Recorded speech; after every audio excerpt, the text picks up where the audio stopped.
안녕하세요, 여러분. 경제학장 박사입니다. 자, 오늘 수업 시작해 볼까요? 부모님의 경제적 능력이 자녀에게 그대로 이어지는 사회. 우리가 이걸 흔히 수저 계급론이라고 부르잖아요. 경제학에서는 바로 이 현상을 세대 간 이동성이라는 개념으로 아주 중요하게 다루거든요.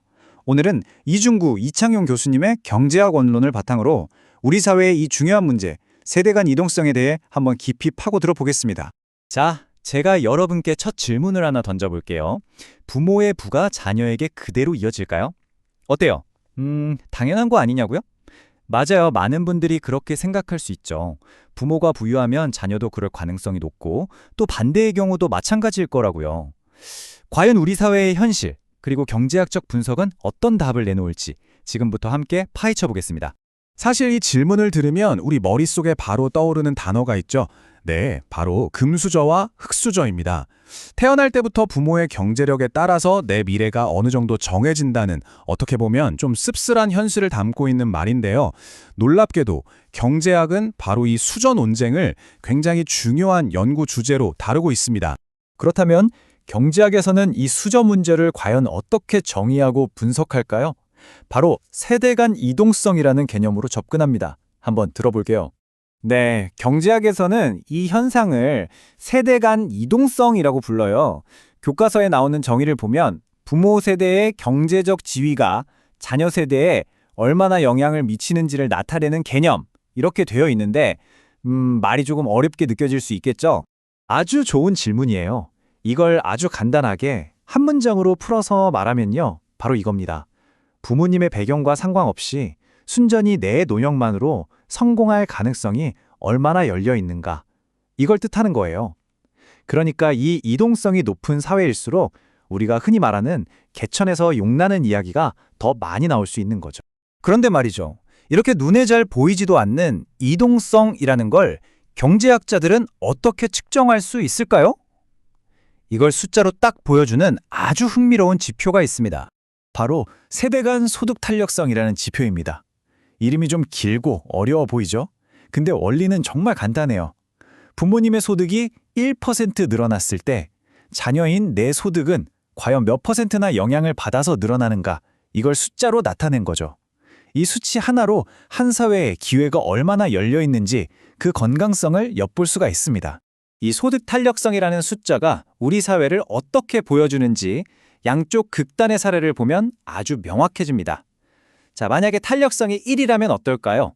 이건 부모님 소득이 1% 오를 때 자녀 소득도 정확히 1% 오르는, 사실상 부모의 경제력이 자녀에게 그대로 복사 붙여넣게 되는 계층 고착화 사회를 의미합니다. 반대로 탄력성이 0이라면요. 부모 소득과 자녀 소득이 전혀 상관이 없는 완전한 기회균등의 사회를 의미하는 거죠. 자, 바로 여기서 많은 분들이 헷갈리는 지점이 나옵니다. 교수님, 그러면 탄력성이니까 수치가 높을수록 더 좋은 거 아닌가요? 뭔가 더 탄력적이라는 느낌이 드는데요? 네, 아주 좋은 질문이에요. 어떻게 생각하세요, 여러분? 정답은 아니요입니다. 바로 이 점이 오늘 강의 핵심 중 하나예요. 탄력성 수치가 높다는 건 부모의 소득이 자녀에게 미치는 영향, 즉 끈끈한 정도가 크다는 의미입니다. 그렇기 때문에 자녀가 스스로 움직일 수 있는 공간, 즉 이동성은 오히려 낮아지는 거죠. 꼭 기억하세요. 기회가 열린 건강한 사회일수록 이 탄력성 수치는 낮아야 합니다. 자, 그런데 이 세대 간 이동성이라는 게요, 그냥 혼자 존재하는 개념이 아니에요. 우리 사회의 또 다른 아주 중요한 문제, 바로 소득 불평등과 굉장히 깊은 관련이 있습니다. 이 둘의 관계를 아주 극적으로 한눈에 보여주는 정말 유명한 그래프가 있거든요. 바로 위대한 개츠비 곡선입니다. 바로 이 그래프입니다.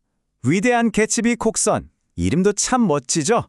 이 곡선은요, 한 사회의 소득 불평등 수준과 세대 간 이동성 사이에 정말 충격적일 만큼 강력한 상관관계가 있다는 걸 보여주고 있습니다. 자, 이런 그래프를 제대로 이해하려면 축부터 봐야겠죠? 가로축은 소득 불평등 정도를 보여줍니다. 오른쪽으로 갈수록 더 불평등한 사회라는 뜻이고요. 세로축은 우리가 방금 배운 세대 간 소득 탄력성입니다. 자, 여기서 다시 한번 복습. 이 세로축 수치가 위로 갈수록 이동성은 어떻게 된다고요? 네, 맞습니다. 오히려 낮아진다는 것 잊지 마세요. 이 그래프를 한번 쭉 훑어보세요. 정말 놀라운 패턴이 보이지 않나요? 왼쪽 아래를 보면 덴마크, 노르웨이 같은 북유럽 국가들이 있어요. 이 나라들은 소득 불평등도 낮고 소득 탄력성도 낮죠. 다시 말해 사회가 비교적 평등하고 계층 이동도 활발하다는 뜻입니다. 반면에 오른쪽 위에는 영국과 미국 같은 나라들이 자리 잡고 있어요. 불평등이 심할수록 이동성도 낮아지는 경향이 아주 뚜렷하게 나타나는 겁니다. 그래서 이 위대한 개츠비 곡선이 우리에게 던지는 최종 결론은 바로 이겁니다. 소득 불평등이 심한 나라일수록 부모의 영향력이 너무 커져서 세대 간 이동성이 낮아지는 경향이 있다. 쉽게 말해서 불평등이 계층의 대물림을 더욱더 강화시킨다는 아주 강력한 증거인 셈이죠. 이 그래프는 우리에게 한 가지 굉장히 아이러니한 사실을 알려줍니다. 바로 아메리칸 드림의 현실인데요. 누구든지 노력만 하면 성공할 수 있다는 기회의 땅 미국이 실제 데이터상으로는 다른 많은 선진국들보다 오히려 세대 간 이동성이 낮은, 즉 계층의 사다리가 더 꽁꽁 얼어붙은 사회라는 것을 보여주고 있죠. 자, 오늘 세대 간 이동성이라는 중요한 개념에 대해서 쭉 살펴봤습니다. 조금 어려운 내용도 있었는데 다들 잘 따라와 줬네요. 마지막으로 오늘 배운 핵심 내용들 딱 정리하고요. 우리가 함께 고민해봐야 할 질문을 던지면서 마무리하겠습니다. 오늘 내용 핵심만 딱 3가지로 요약해볼게요. 첫째, 금수저 현상은 경제학적으로 세대 간 이동성의 문제다. 둘째, 이동성을 재는 핵심 지표는 세대 간 소득 탄력성인데 가장 중요한 건 뭐다?